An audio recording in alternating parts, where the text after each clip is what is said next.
Good afternoon, Slidell. It's Thursday, October 29th, about 3:30 in the afternoon, and come back to give you a Zeta update, what's going on in the community, and maybe get a little information from the Cleco folks about electricity restoration. But just real quickly, as you know, Zeta went through yesterday. Winds were sustained in the neighborhood of 75 to 80 miles an hour. We had some gusts over 100. About an hour and a half of really intense weather last night. We have trees down all over the community, power out in about 60% of the city still still out of power. City services are up and running today. Everything is open. We are trying to get all roads cleared as quickly as possible. We got the major thoroughfares cleared last night. The only ones that aren't clear are the ones that have trees tangled with power lines, and we won't touch those. We let the power line or the power energy people take care of those. That way, those lines can be salvaged in some instances and be put back up, hung back on poles and restored, keeping your service very quickly back in service. If we go in and tamper with them, we could bend them, we could break them. We don't want to cause power companies any more problems than they already have. We want them to be able to service you and heat you back up as quickly as possible. So real quickly, we had trash pickup canceled today. People, drivers, assistants on the trucks couldn't get to work, couldn't get the trucks out today.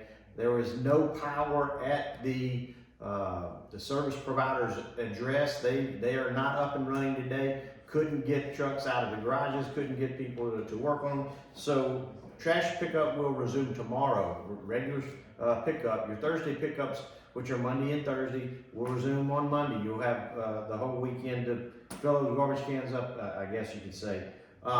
As for green waste, everything that you're collecting now will be related to the Hurricane Zeta. All of that green waste needs to go piled up curbside. We will have contractors separate from our garbage contract coming through and picking that trash, debris, limbs, all of those types of things. Shingles that blow off, we'll have a contractor coming through. Federal government will pay for most of that stuff. We won't have to worry about reimbursement on that. They'll cover it. So pile that stuff up curbside. Give us a week or two. Maybe a little longer, but we will get it picked up eventually. It's going to take a little longer than your normal garbage services. So please, your green waste, your hurricane debris, get it put out curbside. In the city, where we have any intersection where you've normally got stop signs or stop lights, take and heed very much caution there. State law reads that when there's a light that's in place, but power's out, everything's dark, all intersections are four-way stops. You come to that intersection, you stop, look for everybody, and follow proper protocol as to who proceeds first and last through those intersections. Be very, very careful. We've been fortunate today, no accidents. Let's keep it that way. Those of you who are working in your yard for power tools, again, let me reiterate, be safe in the utilization of those chainsaws, hedge clippers, anything that's got an electric motor or a gas-powered motor on it. Be very careful. Use your proper protection. Wear your gloves. Eye protection is vital. Ear protection if you think it's necessary. If you've got any chaps or shin guards when you're operating chainsaws, put that on. Protect yourself at all costs. We don't want any injuries. We've been very fortunate through this storm. We've had nobody hurt, nobody having any personal injuries or going to the hospital. Let's keep it that way. Keep your fingers, your toes, your hands, keep everything intact. Your generators, there's a lot of generators in the neighborhood waiting for power to come back up. Hopefully you won't have to use them very long, but if you do, make sure that they're outside of your home, outside of your garage, well away from your property, well ventilated. You do not want those fumes coming into your property. Everybody in Slidell, if you've been here for any length of time, you know the drill. You've lived it before. We're all Katrina survivors. Now we're Zeta survivors. You know how to take care of yourself. I expect you will do absolutely what you need to do to take care of yourself and those around you, and I appreciate that greatly. We're going to be here to help you in any way we can get our community back on its feet, get you back on your feet, and keep things moving. Lastly, let's talk about electricity real quick. I have Mr. Eric Schouest here from Cleco to give us an idea of who, where, and when we can expect power to come up and maybe get your TVs, your VCRs, or your internet connections back up, your air conditioning, your freezers. So with that, I'm going to turn it over to Mr. Schouest. Eric, would you please give us an idea of what people can expect for Cleco Power? Thank you, Mayor Cromer. We appreciate it and the invitation to speak with you.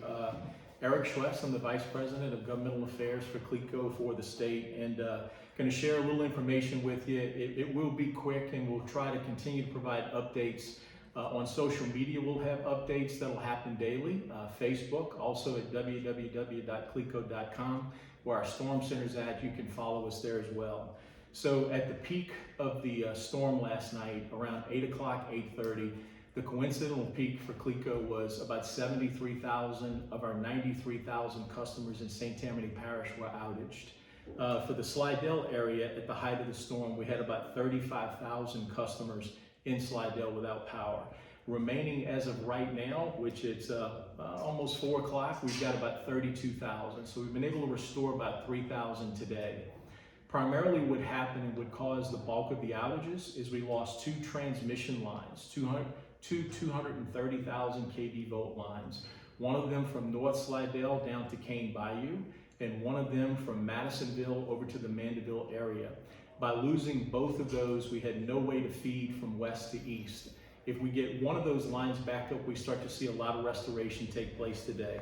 So we've kind of highlighted a few areas, and I'll go through them for you and kind of give you a feel of what's happening. So the Eden Isles area, roughly 75% of customers are with power. We estimate times to restoration for the remaining customers is actually tonight, October 29th. However, we could have some unexpected changes. Any changes in weather, etc., can affect this. The Lakeshore Estates area, roughly 20% of customers are with power. We estimate times for restoration for remaining customers is actually tonight. Again, the 29th today. So again, those efforts, that's where we're planned today. That's the projection for west side of Slidell. So crews do not anticipate power restoration to customers tonight. We're going to have a lot more information later today and tomorrow. We'll be glad to put those updates out on social media and also on our website. The Pearl River area, obviously a bit north of Slidell, for those folks that see this, it is possible some customers' power will be restored tonight, but the majority of the customers is to be determined. Got a good bit of wind damage, trees, broken poles, a lot of transformers are down. We have a lot of limbs on lines. So South Slidell, crews are making progress. This is the south part of what we call Old Town, but we have still pockets that are still out. So we have some restoration that is taking place there today. The east side of Slidell, which is the Military Road area, we don't have any feeds to distribution stations here yet. That's part of that transmission line being out, where once we get it re-energized, which could happen late tonight or tomorrow, we'll start seeing some pretty good progress. So we don't expect a lot of customers' power to be restored tonight, but some. In the Lacombe area, if we have a few viewers a little bit to the west, crews are continuing to do damage assessments. That is a tough area for us because of the wet terrain that we have to get involved with. Currently, we have about 10% of the customers' power restored in that area.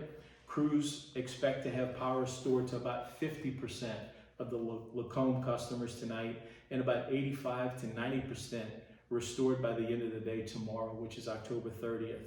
So let me share with you just very quickly. I know the mayor talked about a few safety items, but one of the things that's very different for us, this is the first time ever we're restoring power during a pandemic. So COVID affects our restoration. It affects the ability to interact with our line mechanics and our crews. As much as they love to interact with you and speak with you, we ask that you try not to interrupt them because of the COVID issues. They're restricted from accepting anything from you or engaging and getting in that 6-10 foot range. Plus, it's very safe to give them some space and some room while we're going through the restoration. COVID actually impacts the restoration in more ways than you can imagine. We have about 800 rooms that we have secured in the St. Tammany region. We can't put as many men and women together with spacing requirements. We can't have as many men and women in the trucks, doing the restorations and activities. So with that, this is a first for us. We have been restoring power over the 10, 11 last 12 weeks with Hurricane Laura, Hurricane Delta, and now Zeta. We're learning from this process and we've gotten very efficient, but please, we ask for your patience. Relative to safety, one thing I'd like to hit on is the generator safety just a little bit further. One of the most dangerous things for our line mechanics that are working is what we call a backfeed of power. Certainly they need to be in a ventilated area, but do not plug a cord into the generator and then plug it into an outlet in the house.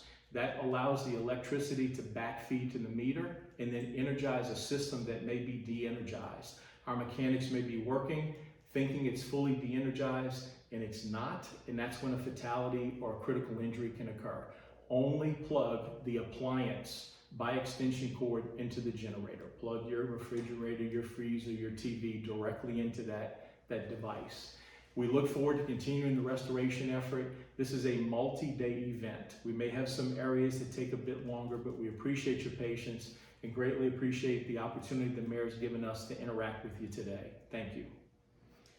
Okay, thanks, Eric. I appreciate the update very much. Folks, we all know this was not a Katrina event, but it was a major event. And I appreciate Eric taking the time to come and give us an update as to where we stand with power restoration. And rest assured, Eric knows I'm going to be his new best friend until we're all taken care of. So it's not that he doesn't like me, but it's just that when this is all over, I'm not going to be his favorite anymore because I'm like a little bulldog on his behind. I'm going to stay after him until everybody's taken care of. And I mean that with all sincerity. We're going to stay on top of this with everything that we have with our partners in providing power to you to assure that we get you back up and running as soon as possible. Again, I appreciate Eric taking the time to be here. I will probably ask him to come back and visit with us again and give us an update tomorrow, the next day. But we want to get you the information you need as soon as possible from the people that know what's going on. That's about all I have today. Be safe out there. Take care of yourself.